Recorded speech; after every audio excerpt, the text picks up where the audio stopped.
Bye yes. Yes. By occupation माझं graduation agriculture मध्ये झालंय. MSc ग्रॅज्युएशन पण ऍग्रिकल्चर क्रॉप प्रोटेक्शन मध्ये झालेलं आहे. आणि त्यानंतर मी PhD ला होतो धारवाड कॉलेज, ओके, कर्नाटक, 9 महिने. आणि ते सोडून आता मी, ओके, फुल टाइम करतोय. याच्या आधी मी 10-12 वर्ष कॉर्पोरेट म्हणजे ऍग्रिकल्चर कॉर्पोरेट मध्ये वेगवेगळ्या पोस्टला काम केलेलं आहे, वेगवेगळ्या कंपन्यांमध्ये काम केलेलं आहे. ओके, रिसर्च सायंटिस्टची कामं केलेली आहेत. मार्केटिंगचा जॉब करत असताना मागील 5 वर्षात जे माझ्या आरोग्यासोबत घडलंय, ओके, त्या आरोग्यासोबत घडलेल्या गोष्टीमुळे मी इथं आलेलो आहे. आणि इथे आल्यानंतर माझ्यासोबत जे काही प्रॉब्लेम्स चालू झाले होते, वाढलेलं वजन, ओके, मी माझं 13.8 म्हणजे जवळपास 14 किलो वजन कमी केलेलं आहे. नुसतंच वजन कमी केलं नाही, मी आज फिट आहे, एनर्जेटिक आहे. मला जर तुम्ही बोलले 4 बॅच घ्यायच्या मी घेऊ शकतो, ओके, एवढी एनर्जी आहे, ओके, फिटनेस आहे तेवढा. प्रॉब्लेम काय होते, स्किनचा प्रॉब्लेम होता, पिगमेंटेशन खूप झालं होतं फील्डचा जॉब करत असताना. त्यानंतर मार्केटिंगचा जॉब, जिथं भेटेल जसं भेटेल तसं खायचं, बाहेर फिरायचं, ओके, रात्री रात्री झोपणं, रात्री रात्री जेवण करणं, या सगळ्या रुटीनमुळे, या सगळ्या लाईफस्टाईलमुळे माझ्या म्हणजे काय म्हणतो आपण धाप लागण्याचं प्रमाण, ओके, डॉक्टरांकडे गेलो तर डॉक्टर म्हणजे तुम्हाला ब्लड म्हणजे रक्त पातळ व्हायची गोळी घ्यावी लागेल, ओके, ही परिस्थिती होती माझी. या गोष्टी मी कोणाला शेअर नव्हत्या केल्या, फक्त माझ्या फॅमिलीला माहित होत्या. पण आज या कॉलवर सांगतो, रक्त पातळ व्हायच्या गोळी चालू झाल्या होत्या वयाच्या 33व्या वर्षी, ओके.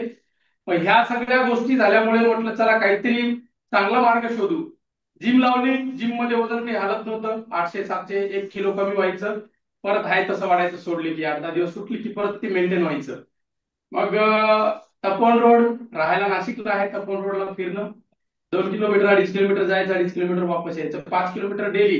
1.5 वर्ष केलं, पण वजन ठीक आहे, 1.5-2 किलो कमी व्हायचं, पण आपली अचिव्हमेंट जी होती ती होत नव्हती, कारण आरोग्याची, आपल्याला आरोग्य चांगलं पाहिजे होतं, ते चालल्याने आरोग्य कमी होत नव्हतं. ते म्हणतात ना, वॉकिंगनी जर फिटनेस आला असता तर सगळा भारत फिट राहिला असता, बरोबर का धनुदास सर? येस. येस. बरोबर. त्यांनी जर फिटनेस आला असता तर सगळा भारत फिट झाला असता, बरोबर. मग हा मन घेऊन काहीतरी प्रॉम्प्ट मार्ग शोधत होतो, तशात मला माझे कोच भेटले. आणि त्या कोचच्या गायडन्सने मी इथे जॉईन झालो. आणि आज एनर्जेटिक, एकदम काय म्हणतो आपण त्याला, फिटनेस मध्ये आहे. 14 किलो, 13.5-14 किलो वजन कमी केलेलं आहे. मीच नाही, माझी फॅमिली पूर्ण हेल्दी हॅपी आहे. माझे लहान 2 मुलं आहेत, जुळे, एक मुलगी एक मुलगा, ते पण फिट आहेत, डायलो घेतात. आणि मी ऑल न्यूट्रिशन यूज करतो except women's choice, okay. Women's choice सोडून मी सगळे न्यूट्रिशन यूज केलेले आहे. त्यामुळे आज फिट अँड फाईन आहे. आणि मागे आम्ही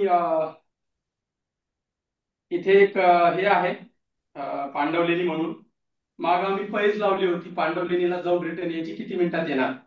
कोण सांगेल किती मिनिटात रिटर्न आलो असेल मी वर जाऊन खाली? कोणाकोणाला माहितीये पांडवलेणी नाशिकची कोण आहे इथे? सो एनर्जी, हे सांगतोय त्यासाठी की एनर्जी एवढी जबरदस्त वाढली होती की बाकीचे सगळे म्हणायचे की काय असं म्हणजे काय राज आहे. सो ह्या गोष्टी ज्या आहेत त्या आपल्याला स्वतःला आनंद देणाऱ्या असतात की जेव्हा आपला फिटनेस हा एकदम हे होतोय. बघा आता हे माझा रिझल्ट आहे, समोर तुम्हाला दिसेल. शेतीमध्ये शेतकऱ्याशी जोडलेला माणूस मी. शेतामध्ये जायचं, शेतकऱ्यांना गायडन्स करायचं, कंटिन्यू फिरत राहायचं, ओके. मागे द्राक्षाचा बाग आहे, शेतकऱ्यांना गायडन्स करायचं, द्राक्ष, टोमॅटो, मिरची, शिमला मिरची, ढोबळी मिरची वगैरे जे म्हणतो, किंवा भाजीपाला, ऑल 5 जिल्हे, धुळे, नंदुरबार, नाशिक, नगर, पालघर, सगळीकडे फिरायचं, शेतकऱ्यांना गायडन्स द्यायचं. रात्री अपरात्री शेतकऱ्यांच्या मीटिंग व्हायच्या, ओके, 11-12 वाजायचे, रिटर्न यायचं, जे भेटलं ते जेवायचं, झोपायचं, परत सकाळी उठायचं, परत जायचं. हे माझं रुटीन होतं. त्या रुटीन मध्ये एवढं खतरनाक झाली होती तब्येत की म्हणजे वयाच्या 32-33व्या वर्षी धाप लागणं हे चांगलं नव्हतं. त्यामुळे मग म्हटलं चला आता हा बदल आहे, तुमच्या समोर आहे मी, ओके, आता बघितलं तुम्ही मला.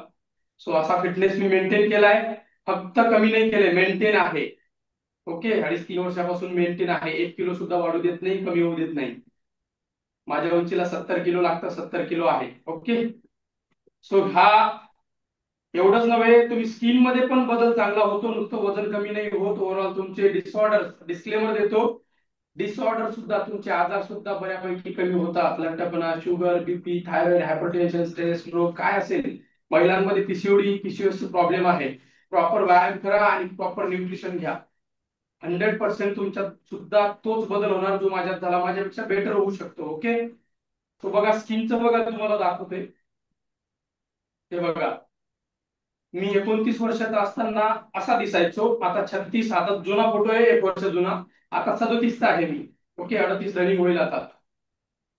तो हा बदल आहे स्किनचा, पिगमेंटेशनचा, चेहऱ्याचा, फॅटचा. ओके, सगळ्या गोष्टी चेंज होतात, सगळ्या गोष्टी एकच नाही.